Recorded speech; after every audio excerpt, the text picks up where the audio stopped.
He was richer than kings, richer than nations, richer than myth itself. When Mansa Musa of Mali set out across the Sahara, he carried so much gold that the value of money itself collapsed wherever he passed.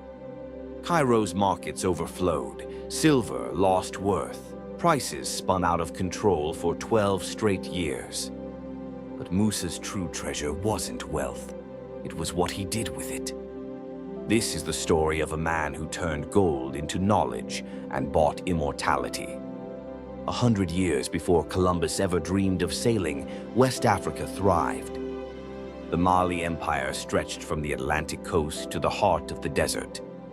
Gold dust flowed from the mines of Bambouk and Bure, traded for salt, cloth, and wisdom.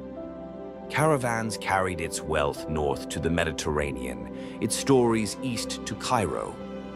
From this power rose a new ruler in 1312, Mansa Musa Keita I. He inherited a realm rich in trade, yet divided by distance.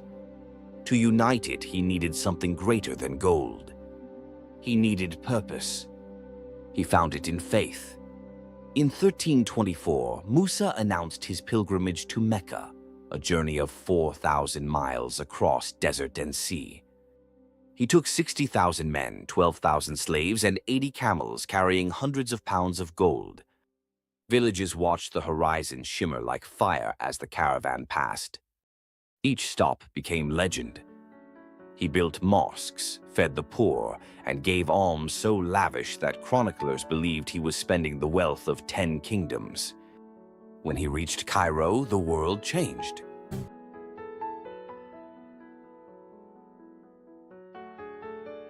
Sultan al-Nasir Muhammad of Egypt received Musa in a palace of mirrors and mosaic.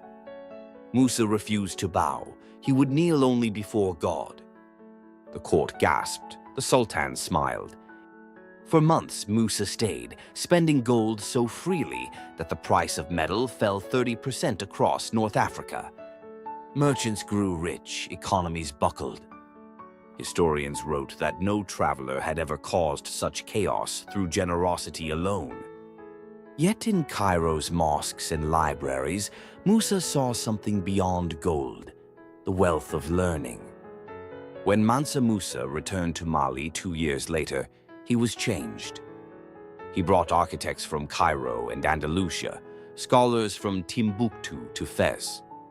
He built the great mosque of Gao, then the Jingwarebe Mosque of Timbuktu, its walls of mud and gold glittering under the Sahel sun.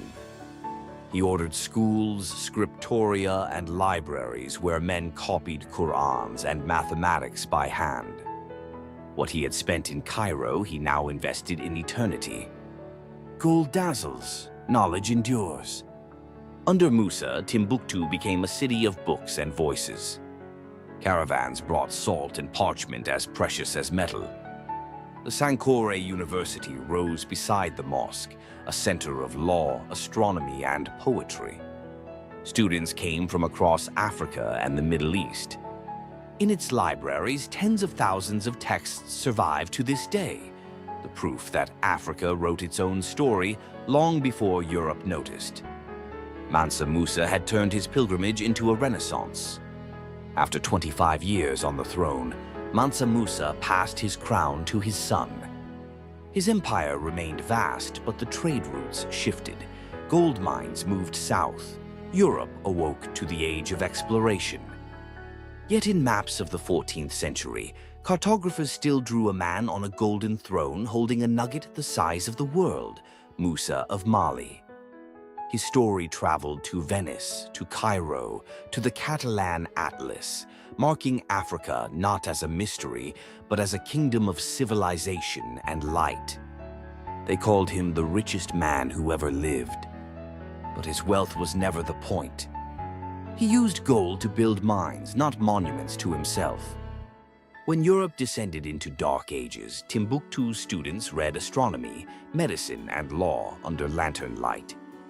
He proved that power can be measured not by what you own, but by what you share.